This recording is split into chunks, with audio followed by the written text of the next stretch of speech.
একজন মেয়ে তার বিয়ে হয়ে গেছে বলে কি তার বাবার বাড়ির সমস্ত অধিকার শেষ হয়ে যায়? শুধু বিবাহিত হওয়ার কারণে তাকে কি সরকারি সমস্ত সুবিধে থেকে বঞ্চিত করা যায় এবং তার বাবার বাড়ির সমস্ত অধিকার থেকে বঞ্চিত করা যায়? উত্তরপ্রদেশে এক মহিলার ক্ষেত্রে ঠিক এমনটাই ঘটেছিল। প্রশাসন থেকে হাইকোর্ট সব জায়গায় তিনি গিয়েছিলেন এবং সব ক্ষেত্রেই তিনি কিন্তু ব্যর্থ হয়েছিলেন। শেষ পর্যন্ত সুপ্রিম কোর্টে যায়, আর সুপ্রিম কোর্ট আজকে এমন এক ঐতিহাসিক রায় দিল যা দেশের লক্ষ লক্ষ বিবাহিত মহিলার জন্য একটা বড় স্বস্তির খবর। কি বলেছে সুপ্রিম কোর্ট, কেন এই রায় এত গুরুত্বপূর্ণ, আর এই সিদ্ধান্ত আপনার অধিকারকে কিভাবে প্রভাবিত করতে পারে, সমস্ত কিছু ডিটেলস এই ভিডিওটার মাধ্যমে দেখার চেষ্টা করব। ভিডিওটা ভালো লাগলে মাস্ট লাইক করে দেবেন, চ্যানেলটাতে নতুন হয়ে থাকলে সাবস্ক্রাইব করে দেবেন এবং মাস্ট এরকম ইনফরমেটিভ কোর্ট আপডেটগুলো পাওয়ার জন্য এই চ্যানেলটার সঙ্গে জুড়ে থাকতে ভুলবেন না। তো চলুন শুরু করা যাক। দেখুন, এই যে মামলা, এই মামলা হচ্ছে কুলসুম নিশা ভার্সাস উত্তরপ্রদেশ সরকার। এই মামলার কিন্তু নাম রয়েছে।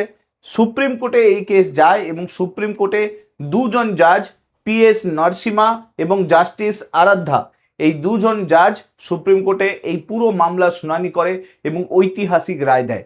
ঘটনাটা কি ঘটেছিল আমি আপনাদেরকে বলি।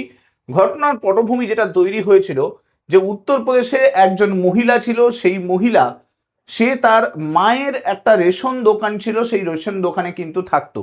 পরবর্তীকালে ওই মহিলার বিয়ে হয়ে যায়, কিন্তু বিয়ে হওয়ার সত্ত্বেও সে তার মায়ের যে রেশন দোকান, সেই রেশন দোকানের সমস্ত কাজকর্ম, সমস্ত কিছু কিন্তু দেখাশোনা করতো, অর্থাৎ পুরো রেশন দোকান পরিচালনা করতো ওই মা আর মেয়ে দুজনে মিলে।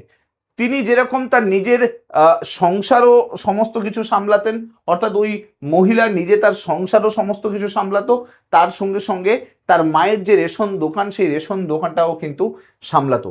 এইভাবে বহুদিন কিন্তু তিনি এই রেশন দোকান সামলে এসছেন।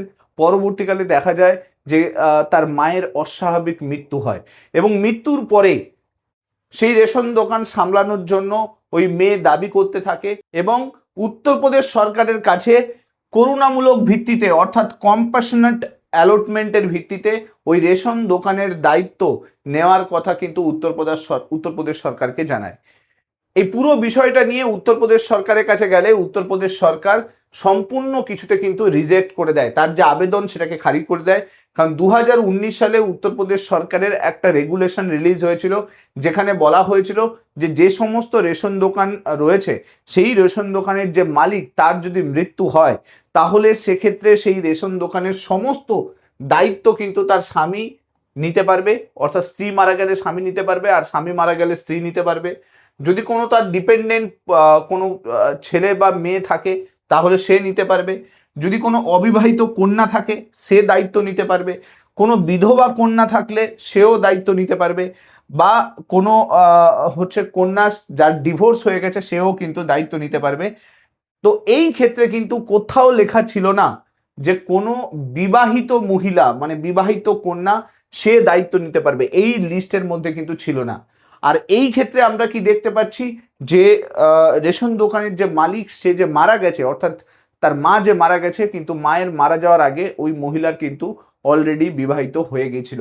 তো যেহেতু বিবাহিত হয়ে গেছিল আর লিস্টে বিবাহিত মহিলার কোনো কিছু ডিটেলস ছিল না, রুলস অনুযায়ী উত্তরপ্রদেশ সরকার এই বিবাহিত কন্যার নাম যেহেতু ছিল না, তাকে কিন্তু কোনোভাবে অ্যালাউ করে না, অর্থাৎ রেশন দোকানের যে অ্যালটমেন্ট, কম্প্যাশনেট অ্যালটমেন্ট, সেই অ্যালটমেন্ট দিতে খারিজ করে, তার যে আবেদন খারিজ করে দেয়। এই পুরো বিষয়টা নিয়ে ওই মহিলা বিভিন্ন জায়গায় দৌড়তে থাকে, কখনো SDM এর কাছে যায়, তো SDM তার আবেদনকে খারিজ করে দেয়। এরপরে ওই মহিলা ডেপুটি কমিশনারের কাছে যায়, সেখানে আবেদন করে, তার এই আবেদন সম্পূর্ণভাবে খারিজ করে দেওয়া হয়। এরপরে এলাহাবাদ হাইকোর্টে আবেদন করে এবং হাইকোর্ট সমস্ত কিছু দেখাশোনা করার পরে, সমস্ত আবেদনের আর্গুমেন্ট শোনার পরে তার যে আবেদন সেটাকে খারিজ করে দেয়।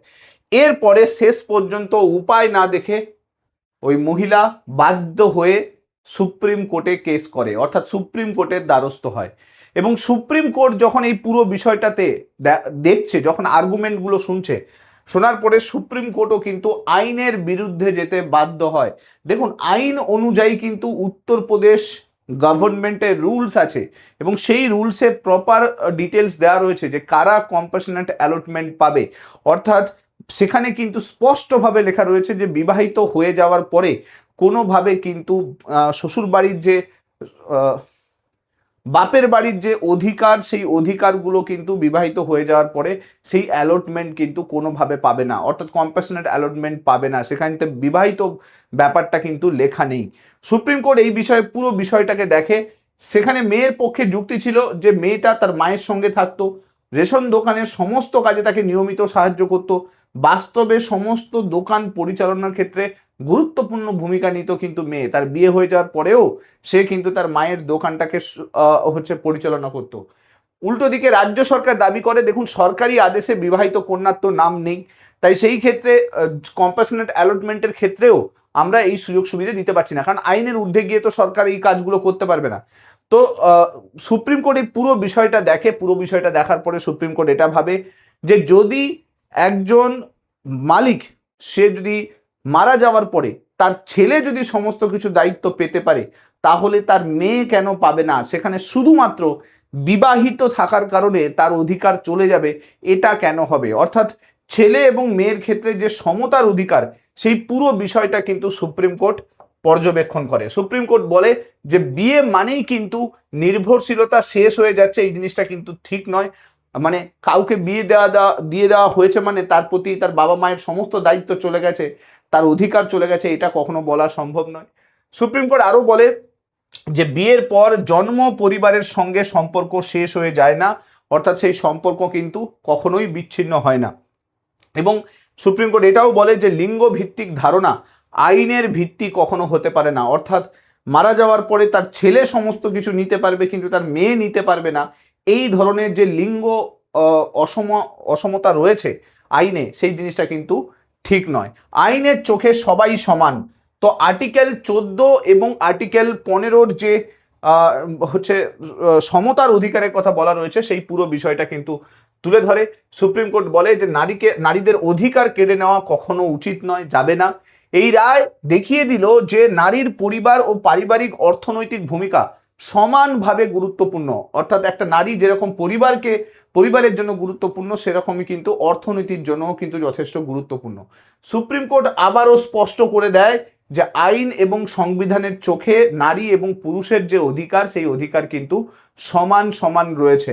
তো সুপ্রিম কোর্ট উত্তরপ্রদেশ সরকারের যে আইন, সেই আইনটাকে সম্পূর্ণভাবে বদলে ফেলে এবং এই ক্ষেত্রে আইনের ঊর্ধ্বে গিয়ে সুপ্রিম কোর্ট রায় দেয় যে ওই মহিলাকে সমস্ত যে কম্প্যাশনেট অ্যালটমেন্টের যে দায়িত্ব, সেই দায়িত্ব কিন্তু উত্তরপ্রদেশ সরকারকে দিতে হবে এবং ওই যে রেশন দোকান, ওই রেশন দোকানের সমস্ত অধিকার ওই মেয়ের প্রাপ্য আছে, ওই মেয়েকে সেটা ফিরিয়ে দিতে হবে। অর্থাৎ বুঝতেই পারছেন যে সুপ্রিম কোর্ট উত্তরপ্রদেশ সরকারের তৈরি করা আইনকে কিন্তু সম্পূর্ণভাবে কিন্তু আপহোল্ড করলো এবং সেই ক্ষেত্রে দাঁড়িয়ে সেই আইনের ঊর্ধ্বে গিয়ে এমন একটা রায় দিল যে রায় লক্ষ লক্ষ মহিলার জীবনকে প্রভাবিত করবে।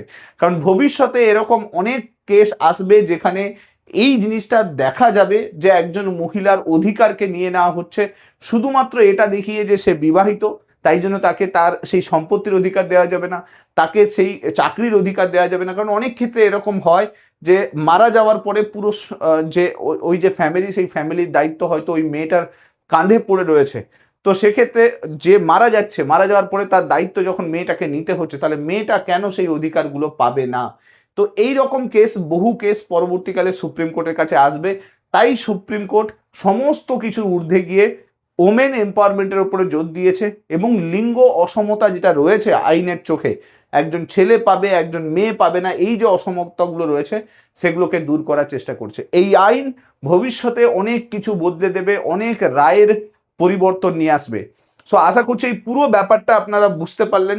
ভিডিওটা ভালো লাগলে মাস্ট লাইক করে দেবেন, চ্যানেলটাতে নতুন হয়ে থাকলে সাবস্ক্রাইব করে নেবেন।